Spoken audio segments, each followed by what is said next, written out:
Hip to shoulder separation. What is hip to shoulder separation? And more importantly, what can we do to improve it? How does it work? And once we figure out how it works, what can we do to improve it as individuals who work with athletes in the clinical setting and the performance setting?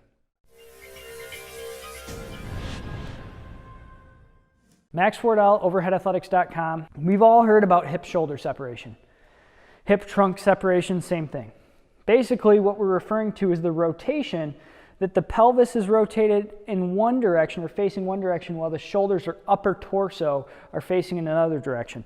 So essentially, are the hips facing this way while the shoulders are facing another way? Now, it's kind of been done to death in throwing. You're not throwing hard because you don't have hip shoulder separation. You're not throwing hard because you can't dissociate your pelvis and your upper torso.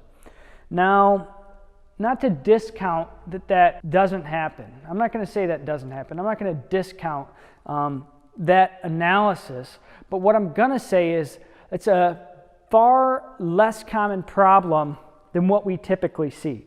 So, do athletes have the ability to rotate here? Often, I would say yes.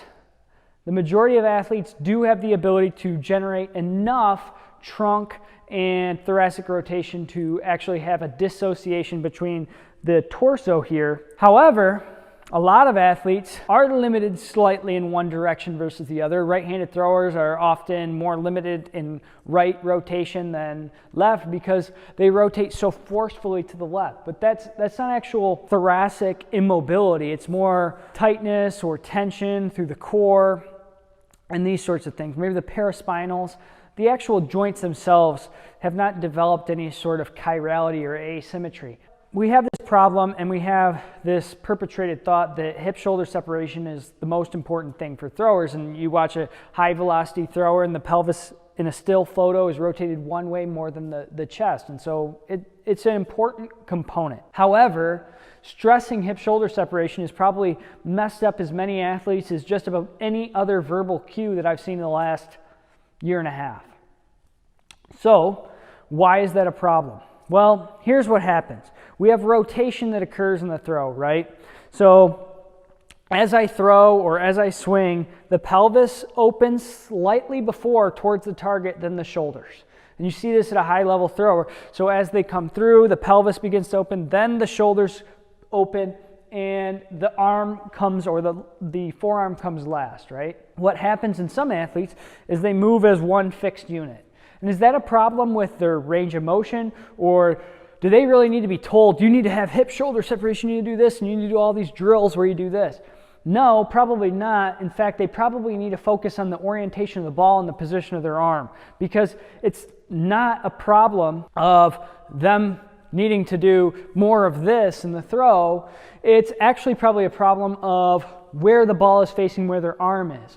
And so their hips begin to open, but the ball's already in a position where it's facing the target, dragging behind, etc., and the body tells the mind, hey, we need to release this ball now, and the mind says, okay, let's release it, and it releases the ball and rotates the chest prematurely. It doesn't allow for proper dissociation of those two parts.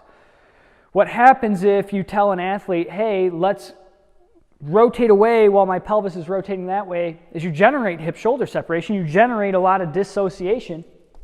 You rotate the pelvis this way and the chest or trunk that way, and yeah, I get some rotation through the spine and I get through this position, but it's not efficient, right? So I have one component rotating one way, one component rotating the other way. There's a famous biomechanist physical therapist that talks about this concept and says, you know, you have a top-down rotation and a bottom-up rotation. Essentially, the top is rotating right while the bottom is rotating left. You have rotation occurring in opposite ways. Franz Bosch and Randy Sullivan talk about this as apparent rotation. There's apparent rotation in that my pelvis rotates one way, my chest rotates the other way. So you've heard this verbiage before.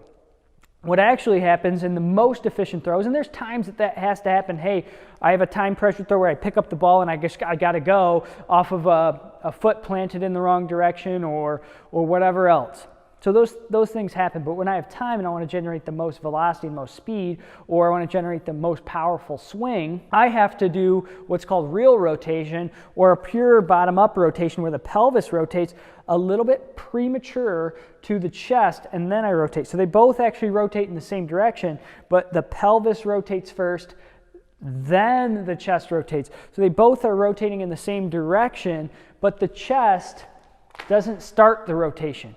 Whereas opposed to when I do this, the chest starts the rotation. I can't tell you how many athletes want to generate hip-shoulder separation and end up here, as opposed to there, where the rotation happens as both component parts are rotating towards the target. So I just want to talk a little bit about this today. We're going to put together a video on how you can actually improve real rotation in hip-to-shoulder separation or dissociation, a bottom-up movement where the pelvis and the lower extremity rotates open towards the target, then the chest slightly follows. It's important because you want to maximize the elastic capabilities of the core musculature. But what happens when you rotate in opposite directions is you haven't generated a rotational elastic energy towards the target. In fact, you've designed one that's going to pull both component parts back towards the center, and in the end isn't as effective. And I know we're talking a lot about biomechanics and a lot of different topics here at once, but the key is if I'm verbally cueing, separating the chest and the pelvis, more times than not, I'm going to be teaching an athlete inefficient movement that's going to result in apparent rotation or rotation in opposite directions as opposed to rotation in the same direction. If you're looking for more information on this, I will lead you to another individual's blog post from Florida Baseball Ranch and Randy Sullivan to talk more about this. I think he does it very elegantly, and I think he does it very concisely in a way that's easy for everyone to understand. We are going to post more about this topic with some practical exercises as well as throwing protocols that you can implement if there is a problem with dissociation.